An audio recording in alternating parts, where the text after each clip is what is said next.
জীবনে প্রথমবার ভাপা পিঠা বানালাম। চাউলের গুঁড়া তৈরি থেকে শুরু করে সব কাজ নিজের হাতেই করেছি। প্রথমবার চেষ্টা করেই যে এত সুন্দর ভাপা পিঠা বানাতে পারবো সেটা তো আমি ভাবতেই পারিনি। হ্যালো এভরিওয়ান, আসসালামু আলাইকুম। শীত তো দেখতে দেখতে চলে যাচ্ছে, কিন্তু শীতের পিঠা এখনো বাসায় বানিয়ে খাওয়া হয়নি। তাই আজকে আমি চাউল ভিজিয়েছি, কারণ এই চাউল থেকে গুঁড়া করে তারপর আমি বাসায় পিঠা বানাবো। তার জন্য আমার বাসায় যেহেতু আতপ চাল নাই, তাই আমি ভাতের চালটা সারা রাত ভিজিয়ে রেখেছিলাম। তারপর সকালবেলা পানি ঝরিয়ে তারপর কিছুক্ষণ রেখে দিব। আজকে আমি বানাবো খেজুর গুড়ের ভাপা পিঠা। তো এই পিঠাটা কিন্তু বাইরে কিনতে পাওয়া যায় না, কারণ বাইরে যেটা পাওয়া যায় সেটা আখের গুড় দিয়ে বানানো হয়, যার কারণে সেটা আমার খেতে ভালো লাগে না।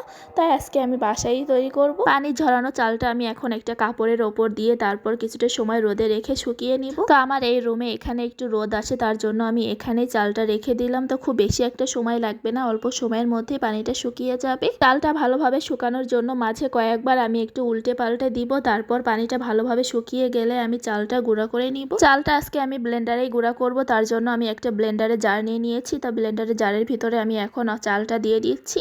তো আমি এখানে অর্ধেক পরিমাণ দিব, পুরোটা আমি একসাথে দিব না। চালটা কিন্তু খুব বেশি সময় ধরে শুকানো যাবে না। পানিটা যখন মোটামুটি শুকিয়ে যাবে তখনই কিন্তু চাউলটা গুঁড়া করে নিতে হবে, তা না হলে আবার খুব বেশি শক্ত হয়ে যাবে। পারফেক্ট ভাপা পিঠা বানানোর জন্য সবসময় কাঁচা গুঁড়া দিয়ে বানালেই বেশি ভালো হয়। তার জন্য কিন্তু আতপ চাল আর ভাতের চালটা যদি মিক্স করে বানানো যায় সেটাই সব থেকে ভালো হয়। তো আজকে আমার যেহেতু আতপ চাল ছিল না, সেজন্য আমি ভাতের চাল দিয়ে শুধু বানাচ্ছি। তারপর পুরো চাউলটা কিন্তু গুঁড়া করতে আমার বেশ অনেকটা সময় লেগেছিল, কয়েক ধাপে ধাপে তারপর কিন্তু আমার গুঁড়া করা লাগছে। তো আমি এভাবে ছাঁকনিতে ছেঁকে তারপরে আবার কয়েক ধাপে গুঁড়া করে নিয়েছি। তো এই কাজটা মেশিনে করতে গেলে কিন্তু একদমই অল্প সময়ে হয়ে যায়, যেহেতু বাসায় ব্লেন্ডারে করব তার জন্য কিন্তু সময়টা একটু বেশিই লেগে গিয়েছে।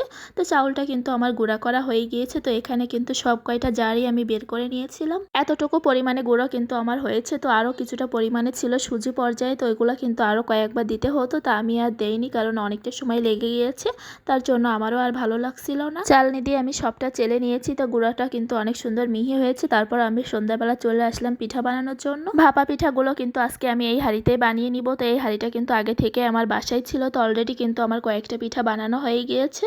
তো আমি কিন্তু খেজুরের গুড় দিয়ে তারপর গুঁড়াটা ভালো করে মিক্স করে তারপর এইভাবে পিঠাটা বানাচ্ছি। তো এই পিঠাতে কিন্তু আমি কোরানো নারকেলও দিয়েছিলাম। তো আমার পিঠা কিন্তু বেশ কয়েকটা বানানো হয়ে গিয়েছে। তো আমি সিরিয়ালে এইভাবে দিয়ে যাচ্ছি। তো আমি কিন্তু কাপড়ের পরিবর্তে এখানে নেটের ব্যাগ ব্যবহার করেছি, তাহলে কিন্তু ভাপটা খুব ভালোভাবে লাগে আর পিঠাটা খুব তাড়াতাড়ি হয়ে যায়। এই ভাপা পিঠাগুলো কিন্তু আমার গরম গরম খাওয়া থেকে পরের দিন সকালে বাসি করে খেতেই বেশি ভালো লাগে।